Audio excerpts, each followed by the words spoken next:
السلام علیکم ورحمۃ اللہ وبرکاتہ۔ الحمد للہ رب العالمین والعاقبۃ للمتقین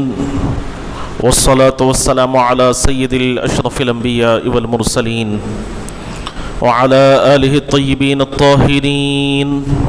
واصحابہ اکرمین الاکرمین اجمعین، اما بعد فقد قال اللہ تبارک وتعالی فی القرآن المجید والفرقان الحمید، فاعوذ باللہ من الشیطان الرجیم، بسم اللہ الرحمن الرحیم، واذکر فی الکتاب ابراہیم انہ کان صدیقا نبیا، صدق اللہ العظیم۔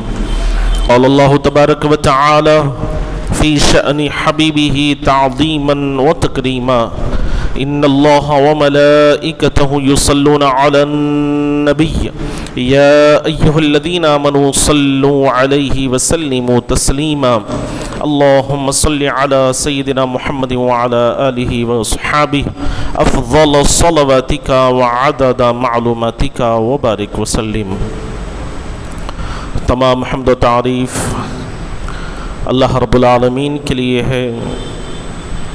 جو ساری کائنات کا خالق و رازق ہے، اور لاکھوں کروڑ درود و سلام آقائے دو جہاں تاجدار مدینہ احمد مجتبی محمد مصطفیٰ صلی اللہ علیہ وسلم پر، جن کو اللہ رب العزت نے دونوں جہانوں کے لیے رحمت بنا کر بھیجا۔ حاضرین کرام، ابھی میں نے خطبے کے دوران قرآن مجید کی جس آیت مقدسہ کی تلاوت کرنے کا شرف حاصل کیا، اس میں اللہ تبارک و تعالیٰ کا ارشاد ہے کہ ذرا یاد کرو ابراہیم کی زندگی کو جو مقام صدیقیت پر فائز تھے۔ حاضرین کرام، فضائل حج کے بعد حضرت ابراہیم خلیل اللہ علیہ السلام کی سیرت مبارکہ کے چند گوشے آپ حضرات کی خدمت میں پیش کرنے کی کوشش کروں گا، اور ساتھ ہی یہ بتلانے کی کوشش کروں گا کہ حضرت ابراہیم خلیل اللہ علیہ السلام کا اللہ تبارک و تعالیٰ کے ساتھ کس قدر گہرا تعلق تھا، اور کس قدر آپ توکل علی اللہ پر کس قدر مضبوطی کے ساتھ آپ نے عمل کیا ہے۔ حالانکہ بہت ساری مشکلات کا آپ نے سامنا کیا، بہت ساری پریشانیوں کو آپ نے دیکھا، بہت ساری تکالیف کو آپ نے اٹھایا، اور یہاں تک کہ آپ کو اپنے وطن عزیز سے بھی نکالا گیا، ہر طرح کی تکالیف کو برداشت کیا، لیکن اللہ تبارک و تعالیٰ کی وحدانیت کا اعلان کرتے رہے، اور اللہ تبارک و تعالیٰ کے ساتھ اپنے تعلق کو لوگوں کے سامنے بیان کرتے رہے۔ حاضرین کرام، حضرت ابراہیم خلیل اللہ علیہ السلام اللہ تبارک و تعالیٰ کی روشن کردہ شمع تھی، جسے بجھانے کی لاکھ کوششیں کی گئی کہ بجھا دی جائے، لیکن خود حوادثات فانوس بنے ہوئے تھے، خود حوادثات حضرت ابراہیم خلیل اللہ علیہ السلام کی حفاظت کر رہے تھے۔ چنانچہ اللہ تبارک و تعالیٰ نے قرآن مجید میں حضرت ابراہیم خلیل اللہ علیہ السلام کے تعلق سے فرمایا کہ وَإِذِ ابْتَلَىٰ إِبْرَاهِيمَ رَبُّهُ بِكَلِمَاتٍ فَأَتَمَّهُنَّ، اور ہم نے ابراہیم کو کڑی آزمائشوں میں آزمایا تو وہ پورے کے پورے کامیاب اترے۔ حاضرین کرام، حضرت ابراہیم خلیل اللہ علیہ السلام کی پیدائش ایک بت بنانے والے کے گھر میں ہوئی، اور یہ وہ وقت تھا کہ نمرود خود ساختہ خدا بن بیٹھا تھا، لوگوں سے سجدے کرواتا تھا۔ اس سے کسی نے یہ کہہ دیا کہ ان قریب ایک لڑکا پیدا ہوگا جو تمہاری ساری خدائی کی دھجیاں اڑا کر رکھ دے گا، تمہاری سلطنت کو تباہ و تاراج کر دے گا، تمہاری حکمرانی کو ختم کر رکھ دے گا۔ پھر کیا تھا کہ نمرود نے ہر طرف یہ اعلان کروا دیا کہ جتنے بھی اس وقت بچے پیدا ہوئے ہیں ان تمام بچوں کو قتل کر دیا جائے اور پھر مردوں پر بھی چند دنوں کے لیے روک لگا دی کہ وہ اپنی بیویوں کے قریب نہ جائیں۔ لیکن حاضرین کرام، ہوتا وہی ہے جو اللہ تبارک و تعالیٰ کی ذات کو منظور ہوتا ہے۔ ایسے مشکل حالات میں، ایسے پرخطر حالات میں حضرت ابراہیم خلیل اللہ علیہ السلام اپنے والدہ کے شکم مادر میں جلوہ گر ہوتے ہیں، اور جب ولادت کا وقت قریب آیا تو آپ کی والدہ محترمہ جنگل کی طرف چلی گئی اور ایک غار میں ولادت کے سارے مراحل طے ہوئے۔ چنانچہ روایات میں آتا ہے کہ حضرت ابراہیم خلیل اللہ علیہ السلام کے چہرے کو دیکھ کر آپ کی ماں بڑا پیار کر رہی تھی، ماں کی ممتا تڑپ رہی تھی، ماں کا پیار ترس رہا تھا کہ اس خوبصورت سے چہرے والے، چاند سے روشن چہرے والے بچے کو اپنے گھر لے جائیں۔ لیکن پھر نمرود اور نمرودی بھیڑیوں کا ڈر تھا کہ کہیں وہ اس معصوم کو ختم کر نہ رکھ دیں۔ چنانچہ ماں نے فیصلہ کیا کہ آپ کو اسی غار میں چھوڑ دیا جائے، کم سے کم یہ بچہ یہاں پر محفوظ تو رہے گا، چند دنوں کے لیے ہی صحیح یہاں پر یہ بچہ زندہ رہے گا۔ چنانچہ حاضرین کرام، حضرت ابراہیم خلیل اللہ علیہ السلام کی والد محترمہ اس غار میں آپ کو چھوڑ کر اپنے گھر کو واپس چلی جاتی ہے، اور جب بچے کی یاد آتی ہے تو پھر واپس غار کی طرف آتی ہے۔ چند دنوں کے بعد جب غار کے پاس آ کر دیکھتی ہے تو آپ حیرت زدہ ہے کہ یہی بچہ اب اللہ تبارک و تعالیٰ کی حفظ و امان میں نشو نما پا رہا ہے، اور اللہ تبارک و تعالیٰ نے ان کی حفاظت کے لیے حضرت جبریل کو مقرر فرما دیا، حضرت میکائیل کو مقرر فرما دیا، اور حضرت ابراہیم خلیل اللہ علیہ السلام کے انگوٹھے سے اللہ تبارک و تعالیٰ نے دودھ کو جاری و ساری فرما دیا۔ حاضرین کرام، غور فرمائیں کہ جس بچے کے لیے نمرود اور نمرود کی ساری فوج لگی ہوئی ہے، اسے ختم کرنے کی کوشش میں لگی ہوئی ہے، یہی بچہ اللہ تبارک و تعالیٰ کی امان میں نشو نما پا رہا ہے، اللہ تبارک و تعالیٰ کی حفظ و امان میں اپنی زندگی کے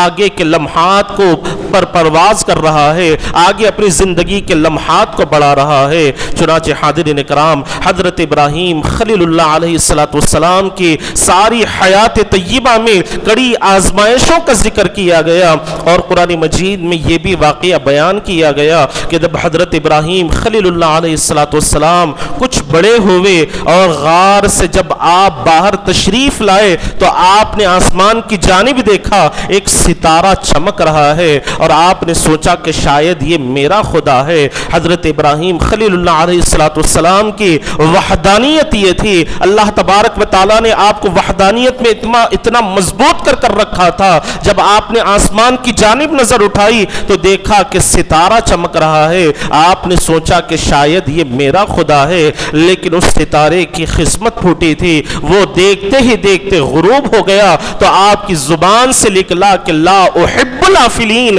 کہ یہ میرا خدا نہیں ہو سکتا۔ پھر اس کے بعد چاند اپنی آب و تاب کے ساتھ چمکتا ہوا نکلا، لیکن اس کی قسمت بھی خراب تھی، وہ بھی غروب ہو گیا، تو آپ نے ارشاد فرمایا کہ یہ بھی میرا خدا نہیں ہو سکتا۔ پھر اس کے بعد سورج اپنی آب و تاب کے ساتھ چمکتا دمکتا نکلا، سارے جہان کو روشن کر دیا، تو آپ نے سوچا کہ شاید یہ میرا خدا ہے، لیکن اسے بھی غروب ہونا ہی تھا، وہ بھی غروب ہو گیا۔ تو حضرت ابراہیم خلیل اللہ علیہ السلام نے ارشاد فرمایا کہ انی وجہت وجہی للذی فطر السماوات والارض حنیفا وما انا من المشرکین، کہ میں ایسی ذات کی طرف متوجہ ہوتا ہوں جو زمین و آسمان کو پیدا کرنے والا ہے، چاند و سورج کو پیدا کرنے والا ہے، ستاروں کو زندگی عطا کرنے والا ہے، میں اس ذات کی طرف متوجہ ہوتا ہوں۔ حاضرین کرام، یہی وہ وحدانیت ہے، یہی وہ حقانیت ہے جو ایک نبی کی شان کو ظاہر کرتی ہے، ایک نبی کے مقام کو بیان کرتی ہے۔ حالانکہ آپ ایسے خاندان کے چشم و چراغ تھے کہ جس گھر میں خود بت بنائے جاتے تھے اور انہیں فروخت بھی کیا جاتا تھا، اور یہی بت ان کا ذریعہ معاش بھی تھا، اور ان کے معبودان باطل بھی یہی تھے۔ چنانچہ ایک مرتبہ حضرت ابراہیم خلیل اللہ علیہ السلام کے والد محترم نے آپ کو بلا کر کہا کہ بیٹے ان بتوں کو لے جاؤ اور بازار میں انہیں بیچ کراؤ، تو ایک طرف باپ کا حکم تھا اور دوسری طرف ان بتوں کی عزت کا معاملہ تھا۔ حضرت ابراہیم خلیل اللہ علیہ السلام نے باپ کے حکم کے سامنے تو اپنا سر جھکا دیا، لیکن ان معبودان باطل کی عزت کے لیے آپ کبھی تیار نہیں ہوئے۔ چنانچہ آپ اپنے باپ کے حکم کی تعمیل کرتے ہوئے، اپنے والد کے بات کو مانتے ہوئے ان بتوں کو بازار کو لے جا رہے ہیں، لیکن حالت یہ تھی کہ ان کے گلے میں رسے ڈالے ہوئے ہیں اور بڑی بے عزتی کے ساتھ توہین والے طریقے کے ساتھ انہیں گھسیٹتے ہوئے لے جا رہے ہیں۔ جب لوگوں نے اپنے خداؤں کا یہ منظر دیکھا، ان کی یہ حالت دیکھی، تو کسی میں یہ بولنے کی ہمت نہیں ہوئی، اس لیے کہ آپ ایسے بت بنانے والے کے بیٹے تھے جو بہت بڑا مشہور تھا اور اپنی فنکاری میں وہ مانا جاتا تھا۔ چنانچہ حاضرین کرام، حضرت ابراہیم خلیل اللہ علیہ السلام کے اس واقعے کا ذکر کسی نے اشارتاً یا کنایتاً نمرود سے کر دیا، اور نمرود جو خود خدائی کا دعویٰ کر رہا تھا، اس نے حضرت ابراہیم خلیل اللہ علیہ السلام کو اپنے دربار میں بلایا، اور یہ پہلا موقع تھا کہ حضرت ابراہیم خلیل اللہ علیہ السلام نمرود کے دربار میں تشریف لے جا رہے ہیں۔ جب نمرود کے دربار میں آپ تشریف لے جاتے ہیں، جیسے ہی اس کی نگاہ آپ کے چہرے پر پڑتی ہے تو رعبدار آواز میں کہنے لگتا ہے کہ اے نوجوان، میں نے سنا ہے کہ تم میری خدائی کا انکار کرتے ہو اور دوسرے خداؤں کی خدائی کا بھی انکار کرتے ہو، اور کسی اور کو اپنا خدا تم نے مان لیا ہے، کسی اور کی خدائی کو تم نے تسلیم کر لیا ہے، بتاؤ تمہارا خدا کون ہے؟ تو حاضرین کرام، حضرت ابراہیم خلیل اللہ علیہ السلام نے ارشاد فرمایا کہ فَإِنَّ اللَّهَ يَأْتِي بِالشَّمْسِ مِنَ الْمَشْرِقِ، کہ میرا پروردگار وہ ہے جو مشرق سے سورج کو نکالتا ہے اور مغرب میں غروب کرتا ہے، میرا پروردگار وہ ہے جو زندگی بھی عطا کرتا ہے اور موت بھی عطا کرتا ہے۔ تو نمرود نے کہا کہ یہ کام تو میں بھی کر سکتا ہوں، یہ کام تو میں بھی کر سکتا ہوں، زندگی اور موت کا فیصلہ میں بھی سنا سکتا ہوں۔ چنانچہ نمرود نے قید خانے سے دو قیدیوں کو بلایا، جس میں ایک بے گناہ تھا اور ایک مجرم تھا۔ اس نے مجرم کو زندہ چھوڑ دیا اور بے گناہ کو قتل کر دیا، اور آپ سے کہنے لگا کہ اگر میں چاہتا تو بے گناہ کو چھوڑ سکتا تھا، مجرم کو سزا دے سکتا تھا، لیکن میں نے مجرم کو زندگی عطا کی اور بے گناہ کو میں نے قتل کر دیا۔ پھر حضرت ابراہیم خلیل اللہ علیہ السلام نے اپنی رب کی اس صفت کا ذکر فرمایا کہ میرا پروردگار مشرق سے سورج کو نکالتا ہے اور مغرب میں غروب کرتا ہے۔ یہ حضرت ابراہیم خلیل اللہ علیہ السلام کی ایسی دلیل تھی کہ جس کے سامنے نمرود بالکل خاموش ہو گیا، بالکل وہ خاموش ہو گیا، اور اس کے پاس کوئی جواب ہی موجود نہ تھا۔ اس پر قرآن مجید کہہ رہا ہے کہ فَبُهِتَ الَّذِي كَفَرَ، کہ وہ مبہوت اور لاجواب ہو کر رہ گیا۔ اور حضرت ابراہیم خلیل اللہ علیہ السلام شان و شوکت کے ساتھ، صبر کا پیکر اور استقامت کے ساتھ آپ نمرود کے دربار سے واپس تشریف لائے۔ تو حاضرین کرام، حضرت ابراہیم خلیل اللہ علیہ السلام کی سیرت مبارکہ سے یہی پیغام ملتا ہے کہ آپ نے ساری زندگی اللہ تبارک و تعالیٰ کی وحدانیت کا اعلان فرمایا، ساری زندگی اللہ کی حقانیت کا پیغام لوگوں تک پہنچایا، اور خود بھی اس پر عمل کرتے رہے، اور اپنی اولاد کو بھی اس قدر مضبوط اس معاملے میں کر دیا کہ ان کی اولاد بھی اللہ تبارک و تعالیٰ کی محبت میں اس قدر ڈوبی ہوئی تھی، اس قدر اللہ سے محبت کرتی تھی۔ آپ نے خود حضرت اسماعیل علیہ السلام کے ذبح کا واقعہ سنا ہے، آپ خود جانتے ہیں کہ اللہ کے نام پر قربان ہونے کے لیے حضرت اسماعیل علیہ السلام تیار ہو جاتے ہیں، لمحے بھر میں تیار ہو جاتے ہیں۔ اور اگر آپ حضرت اسحاق علیہ السلام کی سیرت مبارکہ کو اٹھا کر دیکھیں گے تو آپ کو ان کی زندگی میں بھی یہی پیغام ملے گا کہ ان کا بھی تعلق اللہ تبارک و تعالیٰ کی ذات کے ساتھ بڑا گہرا تھا، بڑا مضبوط تھا۔ اس سے ہمیں یہ پیغام ملتا ہے کہ اگر بچپن ہی سے بچوں کے اندر اللہ تبارک و تعالیٰ کی وحدانیت کو کوٹ کوٹ کر بھر دیا جائے، اللہ تبارک و تعالیٰ کی ذات پر یقین یقین کامل بچپن ہی سے دلوں میں پیدا کر دیا جائے تو پھر بڑے ہونے کے بعد چاہے کتنے بھی طوفان آئے، کتنے بھی مصیبتوں کے پہاڑ ان پر توڑے جائیں یا کتنے بھی تکالیف کے پہاڑ ان پر توڑے جائیں، ان کے پائے استقامت میں ذرا برابر بھی جنبش پیدا نہیں ہوگی، ان کے استقامت میں ذرا برابر بھی جنبش پیدا نہیں ہوگی۔ حضرت ابراہیم خلیل اللہ علیہ السلام کے اسی استقامت کو دیکھتے ہوئے، آپ کے اس قدر توکل کو دیکھتے ہوئے اللہ تبارک و تعالی نے قرآن مجید میں فرما دیا کہ وَذْكُرْ فِي الْكِتَابِ ابراہیم إِنَّهُ كَانَ صِدِّيقًا نَبِيًّا،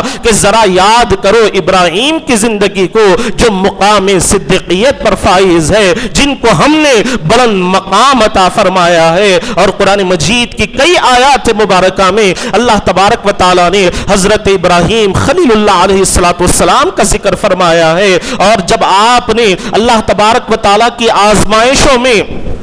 اپنے آپ کو اللہ کی ذات پر یقین کامل کرتے ہوئے اس مقام پر کھڑا رکھا اور اللہ کی آزمائشوں کو برداشت کرتے رہے، تو پھر اللہ تبارک و تعالی نے ان پر ایسے ایسے انعامات کی بارش فرمائی ہے۔ اور سب سے بڑا یہ انعام ہے کہ اللہ تبارک و تعالی نے آپ ہی کی اولاد میں آخائے دو جہاں صلی اللہ علیہ وسلم کو پیدا فرمایا ہے۔ حضور پاک علیہ السلام کی ولادت باسعادت حضرت اسحاق علیہ السلام، حضرت اسماعیل علیہ السلام ہی کی اولاد میں ہوئی ہے۔ تو حاضرین کرام، یہ اللہ تبارک و تعالی کی ذات پر یقین کامل رکھنے کا انعام ہے، اللہ تبارک و تعالی کی آزمائشوں میں صبر کے ساتھ زندگی گزارنے کا یہ انعام اللہ تبارک و تعالی عطا فرماتا ہے۔ اور جب آپ نے اللہ تبارک و تعالی کی آزمائشوں میں صبر و استقامت کو تھام کر رکھا، ہر طرح سے اللہ تبارک و تعالی کی ذات پر یقین کامل رکھا، تو قرآن مجید میں اللہ تبارک و تعالی نے فرما دیا کہ فَاتَّبِعُوا مِلَّةَ إِبْرَاهِيمَ حَنِيفًا، اتباع کرو حضرت ابراہیم خلیل اللہ علیہ السلام کی۔ گویا اللہ تبارک و تعالی نے وضاحت کے ساتھ بیان فرما دیا کہ حضرت ابراہیم خلیل اللہ علیہ السلام کی زندگی بھی تمہارے لیے بہترین نمونہ ہے، تمہارے لیے بہترین آئیڈیل ہے۔ اگر تم اپنے دلوں میں اللہ کی محبت کو پیدا کرنا چاہتے ہو، آخائے دو جہاں صلی اللہ علیہ وسلم نے قرآن مجید کی یہی آیات مبارکہ ہمارے سامنے بیان فرما دی ہے۔ حضرت ابراہیم خلیل اللہ علیہ السلام کی سیرت مبارکہ کو ہمارے سامنے بیان فرمایا ہے تاکہ ان واقعات کو سن کر ہمارے دلوں میں بھی اللہ تبارک و تعالیٰ کی سچی محبت پیدا ہو جائے، اور جب ہم پر کسی بھی قسم کے کوئی بھی تکالیف کا موقع آ جائے، مصائب اور غم کے حالات ہم پر آ جائیں، تو ہمیں اس وقت جس طرح حضرت ابراہیم خلیل اللہ علیہ السلام نے استقامت کا مظاہرہ فرمایا ہے، صبر کا مظاہرہ فرمایا ہے، ایسے ہی اگر ہم اللہ کی ذات پر یقین کرتے ہوئے اپنی مصیبتوں پر صبر کریں گے، اپنی تکالیف پر صبر کریں گے، اپنے غموں پر صبر کریں گے، تو یقیناً اللہ تبارک و تعالی ہمیں اس کا بہترین اجر و ثواب عطا فرمائے گا۔ دنیا میں بھی بے شمار نعمتوں سے اللہ تبارک و تعالی سرفراز فرمائے گا، اور آخرت میں بھی اللہ تبارک و تعالی ہمیں بے شمار نعمتوں سے سرفراز فرمائے گا۔ تو گویا حضرت ابراہیم خلیل اللہ علیہ السلام کے اسوہ حسنہ پر ہم تمام کو عمل کرنا ضروری ہے۔ اور آج ہم جن حالات سے گزر رہے ہیں کہ ہر طرف سے مسلمانوں کو پریشان کرنے کی کوشش کی جا رہی ہے، کہیں پر ان کے کاروبار کو ختم کیا جا رہا ہے، کہیں پر گھروں کو تباہ و تاراج کیا جا رہا ہے، کہیں پر مسلمانوں کی زندگیوں پر ظلم و ستم کیا جا رہا ہے، ان حالات میں ہم پر لازم ہے کہ ہم اللہ تبارک و تعالیٰ کے احکامات کی پابندی کریں، اور جس طرح حضرت ابراہیم خلیل اللہ علیہ السلام نے صبر و استقامت کا مظاہرہ فرمایا ہے، ایسے ہی ہمیں بھی چاہیے کہ ہم اپنی زندگیوں میں آزمائش کے وقت میں، تکالیف کے وقت میں، مصیبت کے وقت میں اللہ تبارک و تعالیٰ کی ذات پر یقین کامل رکھیں گے اور صبر و استقامت کے ساتھ اپنی زندگی کو گزاریں گے، تو یقیناً اللہ تبارک و تعالیٰ ہماری دنیا دنیاوی زندگی میں بھی بے شمار نعمتیں عطا فرمائے گا اور آخرت میں بھی اللہ تبارک و تعالی ہمیں ایسی ایسی نعمتوں سے سرفراز فرمائے گا جسے کسی آنکھ نے دیکھا نہیں، کسی کان نے سنا نہیں اور نہ کسی کے دل میں خیال پیدا ہوا ہے۔ ایسی نعمتوں سے اللہ تبارک و تعالی ہمیں مالا مال فرمائے گا۔ تو حاضرین کرام، تمام باتوں کا خلاصہ کلام یہی ہے کہ حضرت ابراہیم خلیل اللہ علیہ السلام نے اللہ تبارک و تعالی کی آزمائشوں پر جس طرح صبر و استقامت کے ساتھ آپ کھڑے رہے، اللہ کی ذات پر یقین کامل کرتے رہے، جیسے کہ آپ نے دیکھا کہ جب نمرود نے آپ کو دہکتی ہوئی آگ میں بھی ڈالنا چاہا تو حضرت ابراہیم خلیل اللہ علیہ السلام اللہ کی ذات پر یقین کامل کرتے ہوئے کھڑے رہے۔ پھر اللہ کا حکم ہوا کہ تم اپنے بیوی اور بچے کو چٹیل میدان میں ایک خالی مقام پر لے جا کر چھوڑ دو جہاں پر کوئی انسان کا نام و نشان تک موجود نہیں۔ حضرت ابراہیم خلیل اللہ علیہ السلام اللہ کی محبت میں تیار ہو گئے اور اپنی بیوی اور بچے کو اس چٹیل میدان میں لے جا کر چھوڑ دیا جہاں پر آج خانہ کعبہ موجود ہے۔ وہ اس وقت کی بات ہے کہ اس وقت جب حضرت ابراہیم خلیل اللہ علیہ السلام نے اپنے بیوی اور بچے کو اس مقام پر چھوڑا تو وہاں پر کسی انسان کا نام و نشان تک نہیں تھا، پانی کا ایک خطرہ تک موجود نہیں تھا، دور دور تک صرف پہاڑ ہی پہاڑ نظر آیا کرتے تھے۔ حضرت ابراہیم خلیل اللہ علیہ السلام نے اللہ کی محبت میں اپنی بیوی اور بچے کو اس مقام پر چھوڑنے کے لیے تیار ہوئے۔ جب بچہ کچھ بڑا ہوا تو اللہ نے فرمایا کہ ابراہیم جس سے تم سچی محبت کرتے ہو اسے ہمارے نام پر قربان کر دو۔ تو حضرت ابراہیم خلیل اللہ علیہ السلام اپنے بیٹے اسماعیل کی قربانی کے لیے تیار ہو جاتے ہیں۔ تو حاضرین کرام، ہماری زندگی میں بھی اس طرح کے بہت سارے لمحات آتے ہیں، ایسے بہت سارے واقعات ہماری زندگی میں ہوتے ہیں۔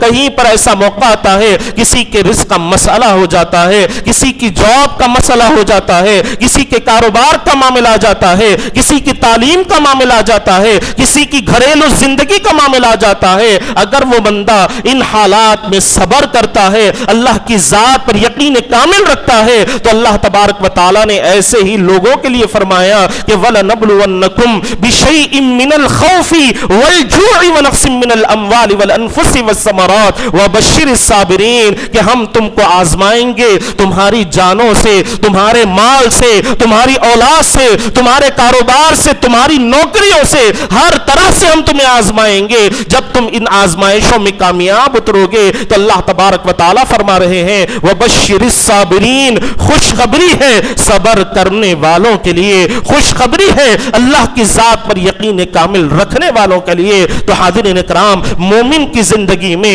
ایک مسلمان کی زندگی میں اس طرح کے واقعات آتے ہیں، اس طرح کے لمحات ضرور آتے ہیں۔ کہیں پر گھریلو مسائل ہو جاتے ہیں، کسی کے گھر میں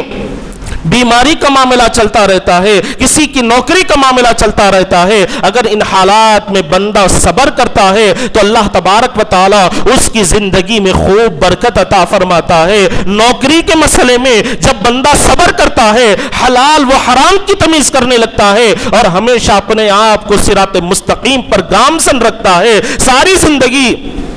صراط مستقیم پر چلنے کی کوشش کرتا ہے، تو پھر اللہ تبارک و تعالی اس کے لیے غیب سے ایسے رزق کے دروازوں کو کھول دیتے ہیں کہ اس بندے کو اس کا گمان تک نہیں ہوتا۔ تو الغرض حاضرین کرام، تمام باتوں کے سنانے کا مقصد یہی ہے، خلاصہ کلام یہی ہے کہ اگر ہماری زندگی میں کوئی بھی مصائب آ جائیں، کسی بھی قسم کی مشکلات آ جائیں، کسی بھی قسم کی پریشانی آ جائے، تو ہمیں چاہیے کہ اس پر واویلا نہ کریں، اس پر چیخ و پکار نہ کریں، اس پر اپنے آپ کو صراط مستقیم سے ہٹانے کی کوشش نہ کریں، بلکہ صبر و استقامت کے ساتھ اللہ کی آزمائشوں میں کھڑے رہیں گے، اللہ کی ذات پر یقین کامل رکھیں گے، تو یقیناً اللہ تبارک و تعالی ان آزمائشوں میں ہمیں کامیاب فرمائے گا اور ہر طرح کی نعمتوں سے مالا مال فرمائے گا۔ آخر میں دعا ہے کہ جو کچھ کہا گیا، جو کچھ سنا گیا، اس پر اللہ تبارک و تعالی ہم تمام کو عمل کرنے کی توفیق عطا فرمائے اور حضرت ابراہیم خلیل اللہ علیہ السلام کے سیرت مبارکہ پر ہم تمام کو عمل کرنے والا بنائے۔ وآخر دعوانا ان الحمد للہ رب العالمین۔